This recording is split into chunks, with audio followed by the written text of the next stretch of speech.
Hello, we're here in the Western Blotting Core room in the Molecular and Biochemistry Core. You may not know that this room exists, but it's right in this little side room outside of the Molecular and Biochemistry Core. We have everything in here you basically need to run a Western blot and stain things up, except for your antibodies and obviously your samples. So let us know if you have questions about this, but I want to highlight over here we have this really cool piece of equipment from GenScript called the eBlot L1, and it is a rapid semi-dry transfer system. So it's not a completely wet transfer, but it's also not like some of the quick transfer methods you see that are completely dry either. It's semi-dry or semi-wet, I guess how you look at it. All of your buffers are over here, so if you come to use this, make sure the waste isn't full, but we'll keep that cleared out. Make sure that there's plenty of water in here. And if you're using a PVDF membrane, make sure that this blue hose is connected to this buffer bottle. If you ever need to use nitrocellulose, just let us know.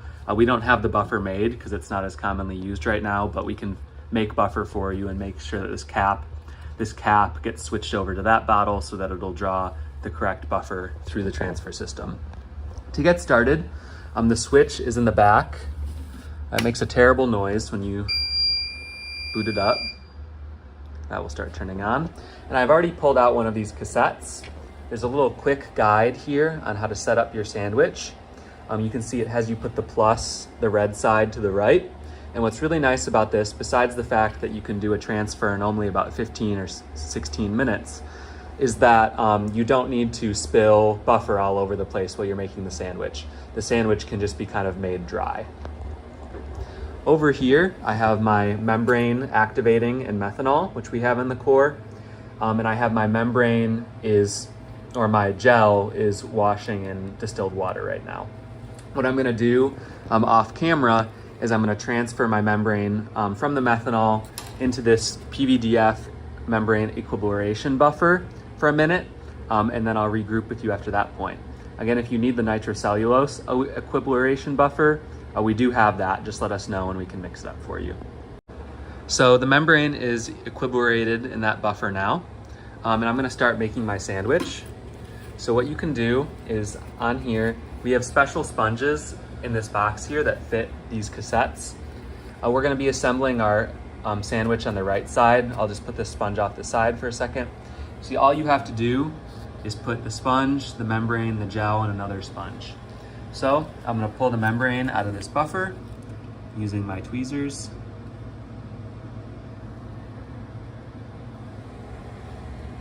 I'm gonna orient it as best I can here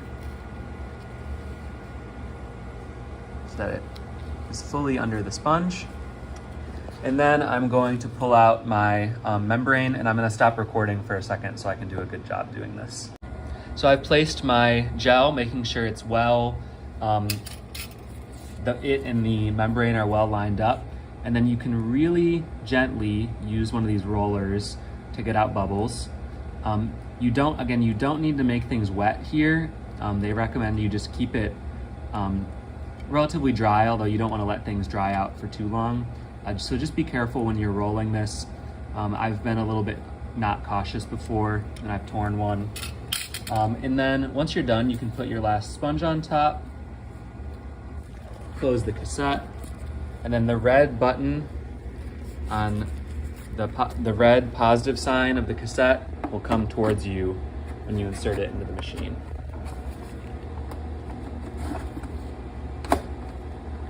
Cool, this is channel A. So we're gonna hit start on channel A with the standard protocol.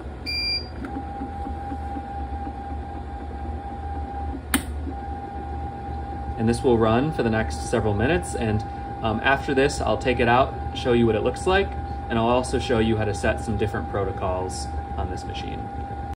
So now our run is done. We can just lift our cassette out.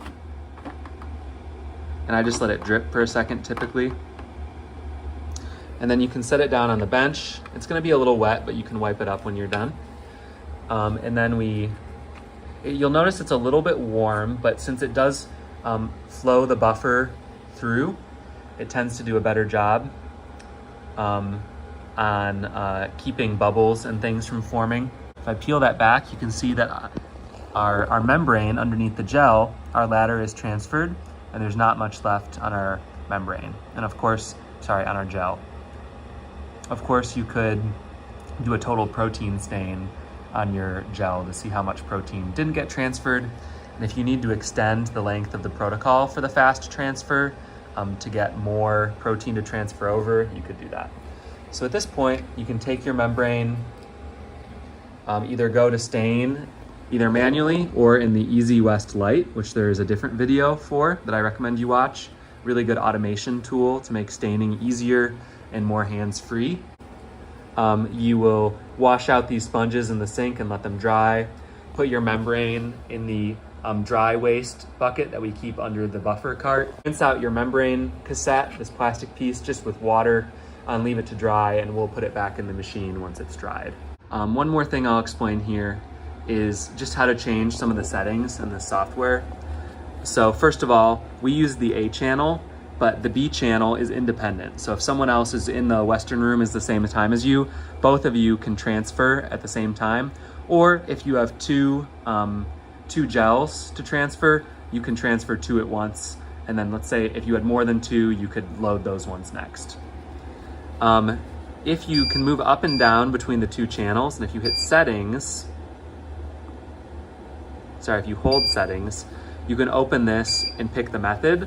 So for example, if you did a total protein stain on your gel, or you stain your membrane and you see not enough of your protein of interest transferred over, you could try this long protocol, which adds another 5 minutes onto the transfer step.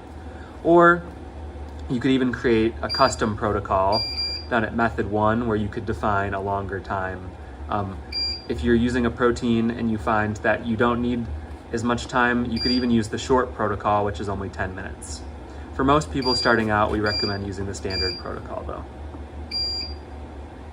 So yeah, that's about it. Let us know if you have any questions or if you need us to set up the nitrocellulose buffer system for you.